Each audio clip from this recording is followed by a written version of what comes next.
In December 1981, the Hindu goddess Shakti, in her role as protector of newborns, rode her favorite cat down from the heavens into the sleepy town of Karnal in northern India. For in the wee hours of the morning, one who calls himself one Tadpole 9875 took his first breath, an individual born on a rough tablecloth atop a bed of straw, but with dreams of wealth abundant. He was the chosen son.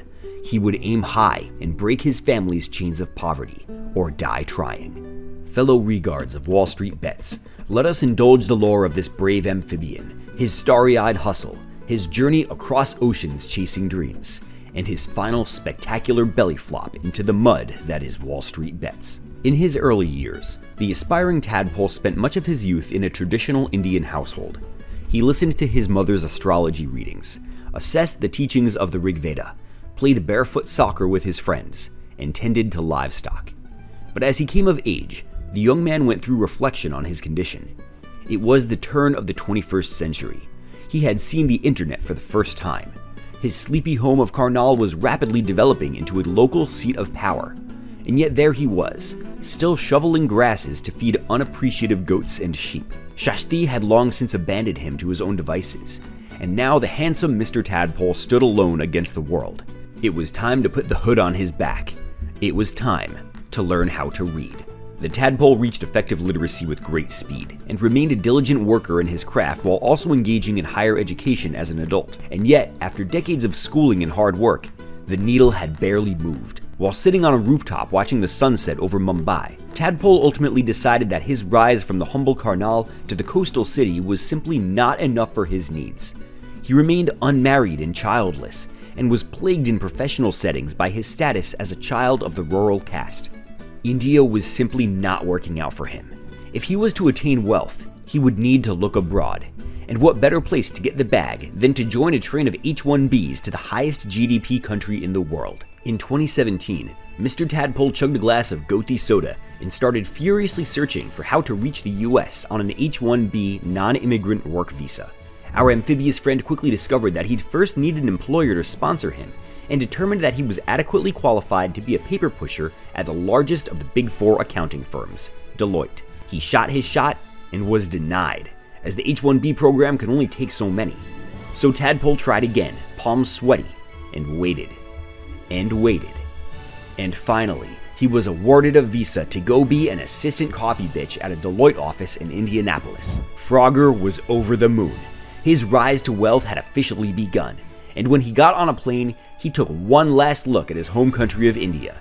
His new chapter had begun, and when he returned triumphant and rich, he will have finally made Karnal proud. As Mr. Froggy will demonstrate for us, trading stocks and options is harder than it looks. That's why it's always important that we diversify our investments to hedge against potential downside.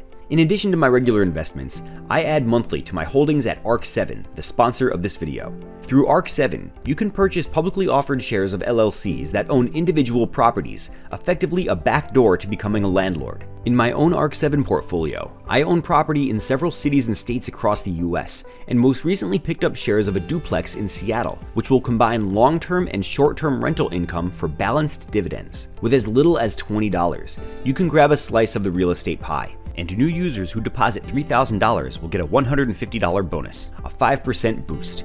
Existing users can receive all kinds of bonuses for repeated investments too, including a dividend day bonus near the start of each month. I diligently deposit each dividend day and take advantage of the bonus to boost my landlordship out of the gate. Join the party now with my link in the description to get the maximum reward, and we'll speedrun the landlord game together. Shortly after his arrival, the Frogman faced significant culture shock. He was astonished that tipping in the US is optional but also mandatory, and that basically everyone orders groceries online instead of going to the store, and that you're not really allowed to take your paid time off, and if you do, you still have to go to work while on PTO. But there was no bigger culture shock than the fact that basically everyone in the US gambles and trades stocks. He was fascinated that anyone can just dump racks on anything from bonds to zero data expiration calls on AMD with virtually no barriers. Americans of all backgrounds were jumping on a mysterious app called Robinhood, which was at the time still relatively new. It was apparent early on that investing, or perhaps trading, was the way to achieve wealth. But our man was very hesitant, and there was no evidence that he invested at this point. Instead, big homie Tadpole did everything from driving for Instacart to getting AWS certified to improve his standing at work. As a coffee bitch, our man's salary was meager, but he committed to the hustle and grind as a good foot soldier for Deloitte. By 2023, he was a senior software architect brochacho with a recent raise to $273,000. The salary was impressive, but the hours were grueling, and PTO was not actually allowed to be used. The work was a slog, and the aging Tadpole, now 41, was tired. In the summer of 2024, it was time to finally put his money to work for him so that he may one day exit the high-speed consulting hustle and settle down with strippers and Bacardi. On June 28, 2024, Amphibious Rex cracked open Robinhood for the first time, and his celebratory post about it on the Robinhood subreddit was taken down for being, quote, trash dumb. Shortly after, disillusioned by the Robinhood subreddit, our man made his first post on WallStreetBets, something in Gujarati about US payroll numbers. He loved what he saw. Massive portfolio swings received great acclaim and fanfare. WallStreetBets was the place where fortunes were made. With no further hesitation, our man dove in balls first. His exact initial deposit was unspecified, but later posts reveal that between June and July, he cumulatively deposited at least $250,000 into Robinhood, equal to approximately a year of his new post-raise salary. Explaining his strategy, Tadpole described how he preferred to buy calls on SPY or SPX when stocks were going up, and then he would sell them when SPY stopped going up. When the S&P was declining, he would take on bearish positions and then close them when the S&P stopped going down. It was genius. Through this innovative method, he built a spectacular portfolio with allegedly $290,000 of gains. Added to his deposit, his portfolio had crested $500,000. But there were ups and downs, and his portfolio gained and lost as one does when taking short-term SPY options. Although he doesn't directly say this, context of his comments indicate he likely lost most of his initial $290,000 of gains. In addition to losing all progress in the market, the stresses of work and constantly worrying about being deported had taken their toll by early 2025. That February, our homie was on an astrology subreddit asking strangers on the internet why he was depressed and hopeless and had lost his will to live. He complained of unspecified uncertainties, probably like whether or not his calls would hit big or crash to zero, and if his H-1B would be renewed or denied. His fellow Redditors suggested that Saturn and Pluto were transiting Venus, and Pluto was squared with Jupiter, and that he must wait for Pluto to begin retrograde. At that point, Saturn will have changed geometry versus the Sun, and these heavyweight planets would therefore stop causing his depression. Apparently that worked, because by June 2025, Mr. Tadpole was shaft deep in WallStreetBets once again. Thousands of SPY calls with one day to expiration, freaking out over futures dropping 0.4%. Our man had traded his depression for mania. It was on like Donkey Kong. By July, Tadpole raided the SPY subreddit to talk about his gains on a particular set of 2 day to expiration SPY calls at the 641 strike. It appears as though he went in with 80% of his portfolio, just shy of $250,000. As his gains started to roll in and his portfolio doubled to over $500,000, he planned to immediately cash out. But the SPY shareholders told him do not redeem and to wait until the producer price index dropped later that day, at which point SPY would surely rise further. Amphibious Maximus calculated his math. With at-the-money calls, each dollar SPY rose would be the equivalent of easily tens of thousands in gains, more if SPY rose far enough. Cashing out now would be cowardly, and our man had overcome all odds before.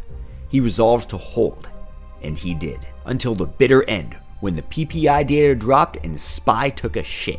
His portfolio got Thanos'd. Any gains he had made to that point, plus another $150,000 of his own money, were vaporized in one shot in a single afternoon. This second trip up to $500,000 was incinerated. One Tadpole shared the news on WallStreetBets, where he admitted that trading is what pulled him out of his depression. With $100,000 left, he was intent on making his money back. His fellow Redditors were skeptical and argued that holding short-term at-the-money SPY calls through inflation data was simply gambling with more steps. But if our homie had printed racks twice, he could surely do it again. And then he lost another 20 bands, leaving him with $80,000. To restore liquidity, he dropped in another $250,000. This was most of his savings since coming to the US many years ago. Through the stresses of renewing visas, grinding in the corporate rat race at Deloitte, battling in the trenches of SPX, his bank account was drained. This final top-up was his last stand, and he was determined to emerge victorious. On November 15th, one Tadpole was in the middle of his arduous march back to wealth. He warmly greeted his fellow regarded traders with positive thoughts through the weekend, and meanwhile, behind the scenes, he was calculating his next move. Assessing market conditions, one Tadpole determined that the market's dip in mid-November was likely a precursor to a more severe decline later. Late in the day, on Friday, November 28th, he decided it was time to pull the trigger for Team Bear. SPY was trading at $680, a price that the market had rejected several times, forming a potential triple top pattern. It appeared there was no prospect of the S&P rising further. The top was in, and it was time to short SPX. Assessing the chart, Tadpole determined that SPX's recent low of 67.37 was back in play, which would mark an approximately 4.77% retracement, a substantial move when captured in the immediate term. To get the most bang for his buck, Frogger emptied the vaults into unspecified, deep out-of-the-money puts on SPX, expiring on Monday, just 1 day to expiration. At least 300 grand was fully committed into dirt cheap puts, granting maximum potential gain. All he needed was for the S&P to drift a little lower, spike the VIX volatility index, and massive gains were in play. And when Monday came, it came hard. Bitcoin shat the bed with a nasty 7% drop, and risk-on assets dropped alongside it. High-flying stocks like Broadcom led the gap down in a broad technology dip that permeated the S&P. SPX dipped a modest 0.7%, which doesn't sound like a lot, but it is significant for SPX and is substantial for out-of-the-money puts with 0 days to expiration. The $350,000 investment more than 10x'd. At open, he was staring at $4.3 million. All of his dreams of wealth and prosperity, enough to make Karnal proud, enough to change his entire bloodline, was at hand. Not just 7 figures, but a full 4.3 million. 16 years worth of salary was in his hands. It was time to cash out and change the stars, burn through all of his PTO without working, slap resignation papers on his boss's desk, and finally live the life he always dreamed of. And cash out he did, for about 18 minutes. Tadpole was not satisfied because he started pocket watching. What good was 4.3 million when real ballers have way more? How cool would it be to finish with 8 figures instead of 7? And he had just 12x'd his portfolio overnight. How hard could it possibly be to just do a little more than 2x from here? It was a simple in and out when the market was about to tank further. With the flames of Kali in his eyes, he put it all back on deep out-of-the-money SPX puts expiring the following day. That $10 million mark would be his. It was time to make his wealth generational. But what blessings he had were immediately scrutinized. Lakshmi, the Hindu goddess of wealth, saw in Tadpole's heart that he had become greedy and wanting, and turned Tadpole's supervision over to her older sister Alakshmi, the goddess of poverty and misfortune. And on Tadpole's flesh, Alakshmi feasted. The market quickly turned around right after Tadpole reinvested into more puts. His position came under fire instantly as the VIX volatility index melted down. Tadpole clung to hope that this was just a dead cat bounce. How else could the market defy a triple top pattern?